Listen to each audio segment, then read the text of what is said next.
Theo langsung mengambil ponselnya untuk menghubungi agen Park dan menyetir dengan satu tangan. Cepat angkat, racau Theo karena tak kunjung diangkat oleh Ibu.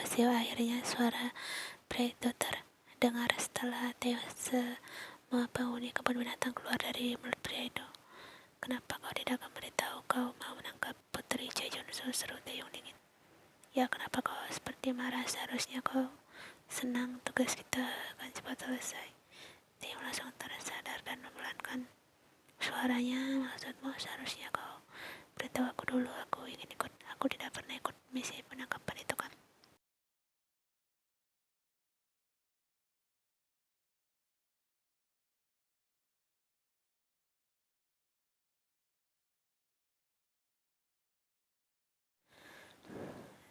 Nih, dia terus berteriak sejak tadi, makanya aku menutup mulutnya agar tidak berisik.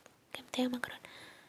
Sebaiknya kau tutup matanya juga, supaya dia tidak melihat jalan menuju ke tempat kita. Aku pernah dekat dengannya, dia gadis yang pintar dan lincah.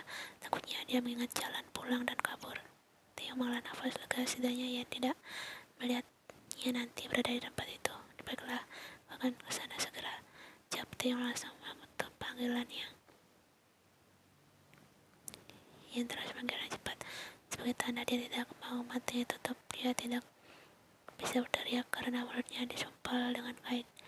Hei, gadis ini agresif sekali. Apakah benar-benar wanita? Aku menaikkan Pak. Tangannya pun menarik rambut dia agar kepala gadis itu mau mendekat. Dia bisa lebih mudah menutup matanya, menurutlah. Jika tidak ingin aku berbuat kasar, karena ingin mengkerut menahan sakit karena jebakan Fredo. Sebenarnya mereka siapa? Kenapa mereka tiba-tiba menangkapku dan bertindak kasar padaku? Apa mereka adalah penculik dan ingin meminta? Ia benar-benar takut sekarang. Dia ingin menghubungi Taeyong untuk menyelamatkannya, tapi sialnya dia tidak membawa barang apapun termasuk ponselnya. Bisa-bisanya dia percaya dengan orang asing yang ingin meminta bantuan dengan alasan tak punya uang untuk makan. Dan saat dihampiri, tangannya ditarik secara paksa menuju ke mobil ini. Sialan. Senopa, aku takut. Batin dia mulai menangis. Agen Pak mendengar tangisan pelan gadis itu. Dia pun membuka sumpelan mulut Yen. Kau ingin bertemu dengan kakak kesayanganmu ya? Tenang saja, sebentar lagi kau akan bertemu dengan mereka.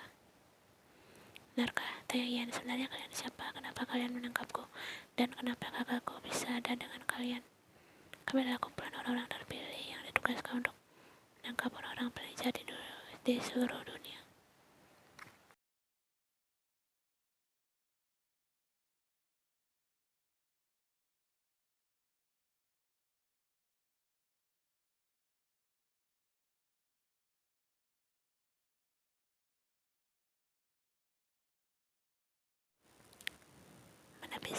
Mana bisa seperti itu? Aku kan tidak tahu jika uang itu dari perbuatan jahat. Aku juga tak ikut campur dengan urusan ayahku. Suruh Josien. Gadis ini cerdas sekali. Sebaiknya sekarang aku menutup mulutmu lagi. Agen Park menolak kembali menutup mulutnya.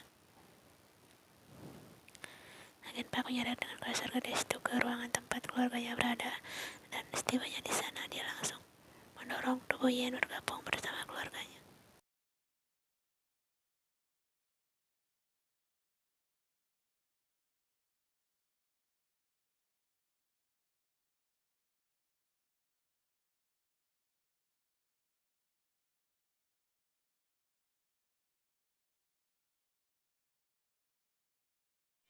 Brengsek, kau menyakiti adikku, seru Seon. Adikmu terlalu banyak bicara, jadi sebaiknya aku menutup mulutnya. Jawab Agen Park santai. Apa aku takut? Kita ada di mana? Tanya Yen masih dengan mata yang tertutup kain. Rencana jangan takut, sebentar lagi kita akan bebas, ucap Seon menenangkan adiknya untuk sementara, padahal sebenarnya tidak ada kesempatan mereka untuk bebas. Pak, kenapa mereka menangkap kita? Dan apakah mereka juga menangkap Papa dan Oma? Di mana mereka sekarang? Papa dan Oma baru saja dipindahkan ke ruangan lain. Pak, tolong jelaskan kenapa mereka menangkap kita semua. Mereka bilang karena Opa dan Apa adalah orang yang jahat seperti iblis. Apa maksudnya Opa? Apa dia benar? Opa bukan orang jahat kan? Tanya Ian tanpa jeda. Seon tidak langsung menjawab semua pertanyaan adiknya dan terdiam cukup lama. Kenapa Opa diam? Apa itu artinya semuanya diucapkan? Berarti dia benar, Opa dan Apa adalah orang yang jahat. Mereka tidak mungkin menangkap kita tanpa alasan kan?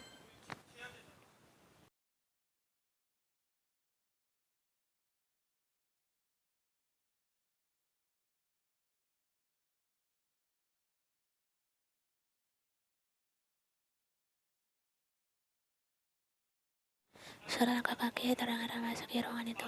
Ian refleks menoleh ke arah sumber suara. Meskipun dia tidak bisa melihat siapa yang datang, tapi Ian bisa merasakan dari mana suara itu berasal. Dan sepertinya yang datang lebih dari satu orang. Kamu masih tidak mau memberitahu di mana lokasi markas utama kalian? Suara seorang pria membuat Ian tertegun. Dia sangat mengenal suara ini. Suara yang selalu dia mendengar. Gadis yang dengan mata redup yang duduk di samping si Udata, dia yakin pasti mengenali suara.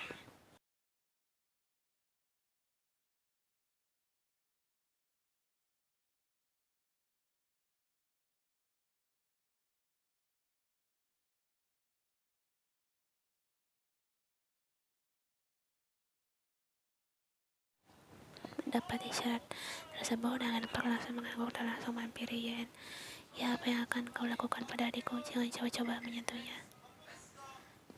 Teriak Yen saat agen Pak menarik rambutnya secara kasar. Taeyong langsung memalingkan wajahnya ke arah Seon. Dia tidak sanggup melihat kejadian di depan matanya.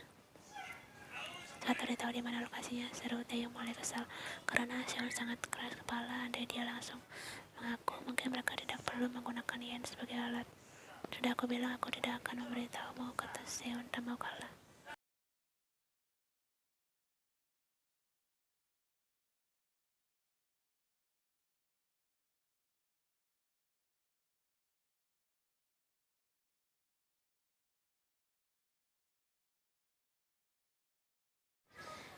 Gadis itu langsung menangis setelah merasakan badai di pipinya dan hantaman di dahinya. Tubuh Taeyong ketika gemetar mendengar dan gadis itu. Dadanya terasa remuk setiap kali teriakan kesakitan yang terdengar. Jangan, nanti kan tidak. Teriakan yang membuat telinganya terasa panas. Taeyong lemas. Dia mengutuk dirinya sendiri karena tak bisa buat apa-apa untuk orang yang cintainya itu.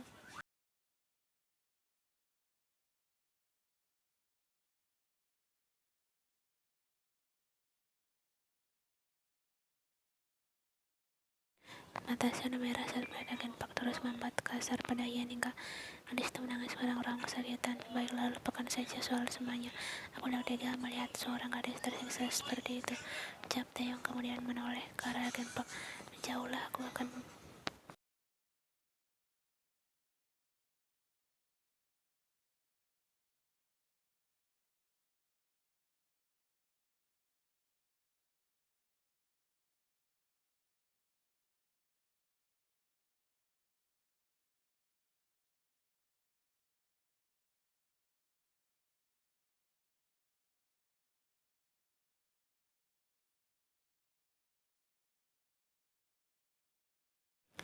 Lalu bagaimana dengan lokasi markasnya? Kalau kita sekarang kita tidak akan pernah tahu lokasi markas mereka. Lupakan soal markas karena aku hanya ingin cepat-cepat menghabisi mereka. Suara pria yang terdengar sangat dingin itu semakin membuat Ian teringat dengan Taeyong. Suara mereka sangat mirip, tapi Taeyong tak mungkin menghindari orang-orang itu kan. Kekasihnya adalah seorang pengusaha yang mungkin sekarang sedang khawatir dan mencarinya. Apakah apa itu mau?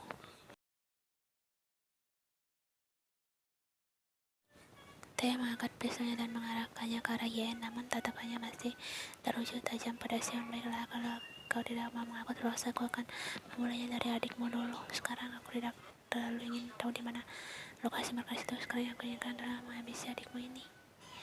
Kau seharusnya membunuhku, bukan adikku bodoh, dia tertawarnya. Tapi aku akan membunuh adikmu kau karena kau sangat keras kepala dan membuatku sangat kesal.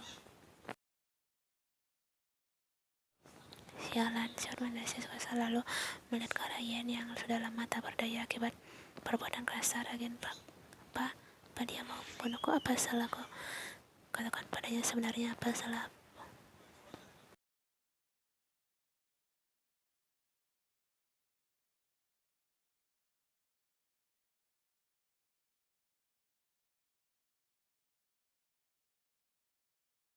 Ayah menjual menita obat terlarang dan perbuatan ilegal lainnya, dan kakak kasihanmu ini mendukung perbuatan ayahmu. Tugasku adalah menangkap orang-orang yang merugikan masyarakat dan negara. Ia mendengarkan penjelasan panjang lebar pria itu. Akhirnya dia tahu alasan keluarganya ditangkap oleh mereka. Perbuatan ayahnya memang sangat kejam. Baiklah, jika aku harus ikut menerima akibat dari perbuatan ayah dan kakakku, tapi bolehkah aku minta satu permohonan sebelum kau? Tanya Yen.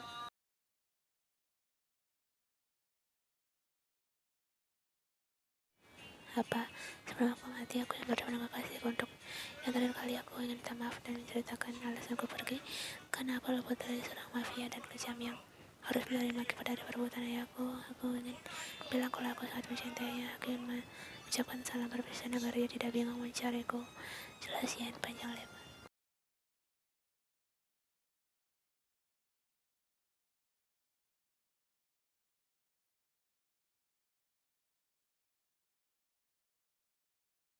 Theo lalu mengangkat dan mengarahkannya tepat di agar gadis itu tidak merasakan sakit sedikit pun saat suara Seon akhirnya terdengar dan berhasil menghentikan Taeyong.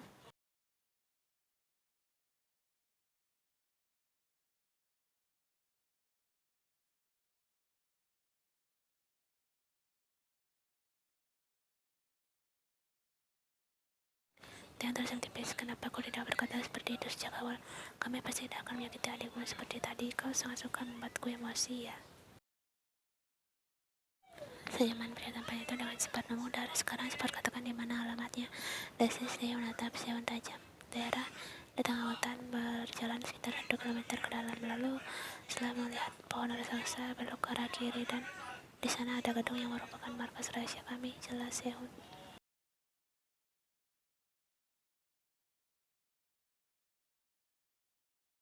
Taeyong adalah merekam suara Seon lalu menyuruh 2 anak buahnya membawa Seon ke ruangan yang sama dengan ruangan ayahnya.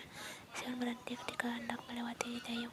Kau sudah mendapatkan yang kau inginkan. Sekarang kau harus berjanji untuk membebaskan adikku dan tidak menyakitinya lagi. Desisnya.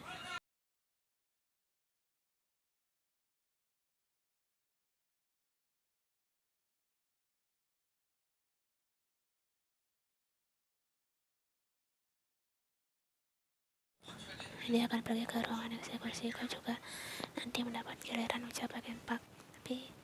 Tapi tadi kakakku bilang membebaskanku karena dia sudah memberitahu lokasi markasnya. Lalu kenapa sekarang kalian masih mau?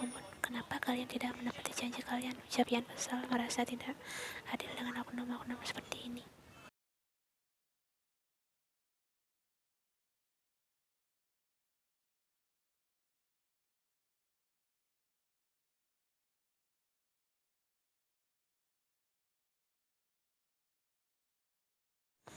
Tapi ucapan yang terhenti tidak ada gunanya berdebat dengan orang-orang ini karena ini adalah tugas mereka yang harus dilaksanakan. Yan pun menghela nafas panjang. Aku akan bertemu dengan kekasihku.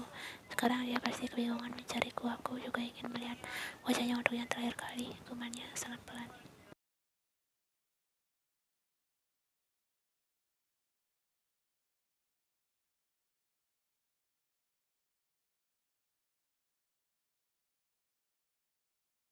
Ia merasakan seorang berada di hadapannya. Wangi parfum ini.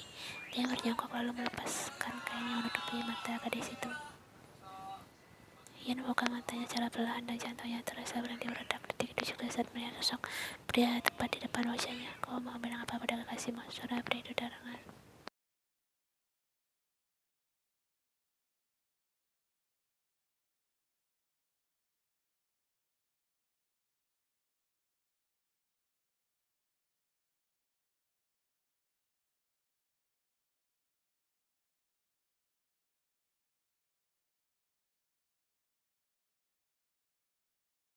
Mata Yan masih menatap Taeyong lekat entah apa kata-kata yang tepat untuk mendeskripsikan rasa terkejutnya. Sekarang dia juga masih belum percaya sepenuhnya jika pria di depannya ini adalah orang yang sama dengan pria yang bercinta dengannya kemarin malam.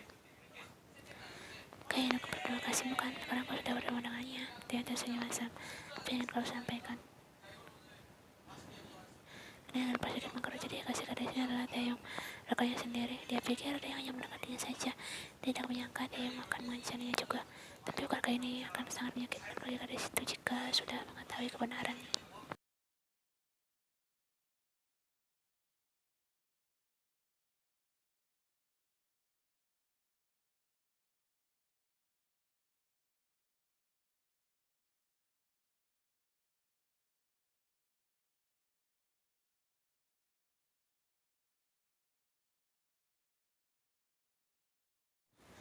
Benar juga, pria ini berkata benar, dia sedang menjalankan tugasnya untuk menangkap orang-orang jahat. Ian tidak seharusnya marah karena Theo menjalankan tugas yang benar untuk melindungi banyak orang. Tapi haruskah caranya seperti ini? Haruskah caranya menyelesaikan tugasnya seperti ini? Rasa nyaris ketika menyerol di dadanya, ia tidak sanggup untuk mengeluarkan sepatah kata pun. Yang jelas hatinya benar-benar hancur sekarang. Ada itu langsung menunduk dan mengalihkan pandangannya ke arah lain.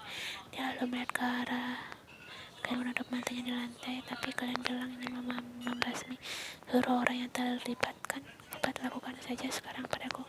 Aku sudah tidak ada permintaan apapun lagi.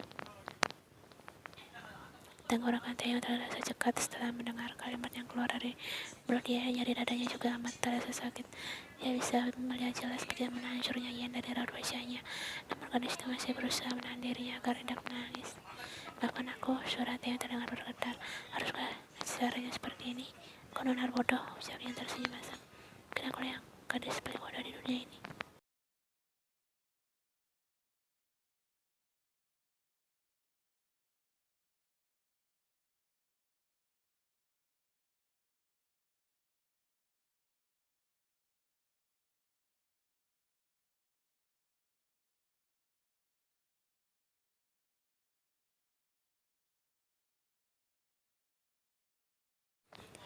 Theo mengangguk lalu melihat ke arah Ian yang masih menunduk dalam sebelum beranjak pergi mengikuti langkah agen Park. Desakan Ian mulai terdengar setelah kedua orang itu pergi. Air matanya mengalir darah seiring dengan rasa sakit yang semakin menusuk di dada. Mengetahui fakta jika pria yang sangat dicintainya hanya memanfaatkannya untuk menangkap keluarganya sendiri. Dia merelakan semua dalam dirinya untuk pria itu. Sangat yakin jika Theo adalah pria yang paling tepat untuknya. Tidak pernah sedikit pun Ian menaruh curiga pada pria itu karena sikapnya selama ini sangat baik padanya. Ian tidak menyangka sikap baik dan perilaku romantis pria itu hanyalah sebuah sandiwara.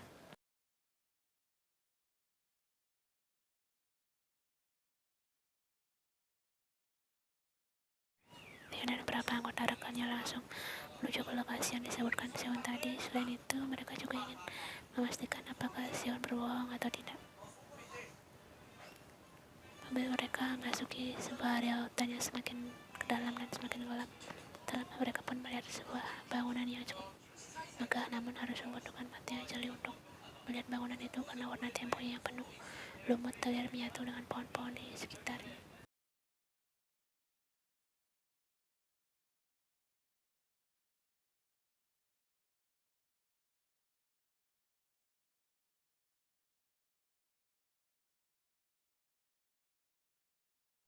Mereka semua langsung menyerbu bangunan itu. Terdapat beberapa orang yang berjaga-jaga di sana langsung.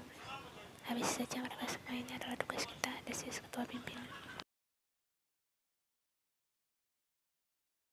Sementara yang sibuk memendam para anggota mafia itu, Theo masih duduk dan termenung di dalam mobil. Pikirannya terus teruju pada Ian sejak kemarin. Apakah sekarang hubungan di antara mereka akan berakhir? Apakah Ian masih sanggup bertemu dengan orang yang akan dirinya dan keluarganya?